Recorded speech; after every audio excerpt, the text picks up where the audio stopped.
আসসালামু আলাইকুম রহমতুল্লাহ। সমস্ত প্রশংসা মহান আল্লাহ তালার। আপনাদেরকে স্বাগতম সুবহান এগ্রোর আরও একটি নতুন ভিডিওতে। আলহামদুলিল্লাহ বেশ কিছুদিন পরে আমরা আপনাদের মাঝে আরও একটি ভিডিও নিয়ে আসতে পেরেছি আলহামদুলিল্লাহ। আজকের ভিডিওতে আমরা আমাদের খামারের বিভিন্ন কাজের কিছু দৃশ্য আপনাদেরকে দেখাবো ইনশাআল্লাহ। প্রথমেই আমরা সকালবেলায় আমাদের ঘাসের জমিতে চলে যাই, কেননা ঘাস সংগ্রহ করতে হবে, যেহেতু আলহামদুলিল্লাহ এখন মোটামুটি ভালো কিছু গরু আছে আমাদের। সেক্ষেত্রে আমাদের ঘাস সংগ্রহ করা এখন অত্যন্ত জরুরি।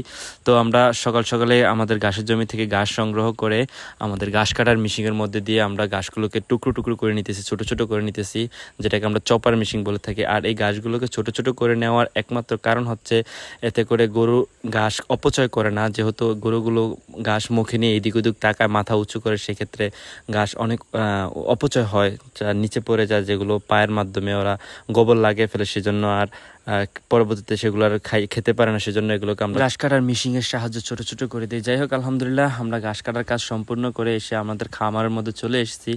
গরুর খামারের মধ্যে এসে দেখে একদম নাজেহাল অবস্থা হয়ে আছে গোবরে, কেননা আমরা সকাল সকাল যেহেতু ঘাস কাটতে চলে গেছিলাম, তাই আমাদের গোবরগুলোকে পরিষ্কার করা হয় না। যাই হোক, আমি তাই প্রথমেই গোবরগুলোকে ক্লিন করে নিচ্ছি, গোবরগুলোকে সরিয়ে নিচ্ছি, দেন তারপরে আমরা এখানে পানি দিয়ে একদম পরিষ্কার করে নেব। প্রথমে আমরা ড্রেনের মধ্যে গোবরগুলো দিয়ে দিচ্ছি। আর যাওয়ার সময় আমরা সকালবেলা গরুগুলোকে দানাদার খাবার দিয়ে গেছিলাম, তো খাবার মোটামুটি শেষ পর্যায়ে। এখন আমাদের খাবারের নাইন্দা যেটাকে বলে, চারি যেটাকে বলে, সেটাকে আমরা একদম ক্লিন করে দেব। যার কারণ হচ্ছে পুরনো খাবার যদি থাকে সেখান থেকে ফাঙ্গাস জন্ম হতে পারে, তাই আমরা সব সময় এটাকে চেষ্টা করি যে প্রতি বেলায় খাবার দেওয়ার আগে একদম ক্লিন করে নেওয়ার জন্য। যাই হোক, আলহামদুলিল্লাহ দেখতে দেখতে আমি সেটাকে ক্লিন করে নিয়েছি। আর দেখতেই পারছেন, আগে আমরা যেহেতু ঘাস কেটে নিয়েছিলাম, সেই ঘাসগুলোকে আমি একটু একটু করে সবগুলোকে দিয়ে দিচ্ছি। আর এই আমাদের বর্তমানে আলহামদুলিল্লাহ বেশ কিছু গাভী গরু আছে, যেগুলোর থেকে আলহামদুলিল্লাহ এখন আমরা দুধ উৎপাদন করতেছি। তো সেক্ষেত্রে দুধের গরুর ক্ষেত্রে আপনারা জানেন প্রচুর পরিমাণ ঘাসের প্রয়োজন হয়। আলহামদুলিল্লাহ আমাদের এই অঞ্চলে এখন মোটামুটি যেহেতু শুকনার মৌসুম, খুব ভালো ঘাস পাওয়া যায়। আর আমরা বেশ কিছু জমিতে ঘাস চাষ করছি, তাছাড়া আমাদের সাইলেসের জন্য আমরা বেশ কিছু জমিতে ভুট্টা চাষ করছি। ইনশাআল্লাহ সেগুলো বড় হচ্ছে। ইনশাআল্লাহ আশা করি আগামী 10-15 দিনের মধ্যে আমরা আমাদের ভুট্টার গাছ থেকে সাইলেজ তৈরি করতে পারবো।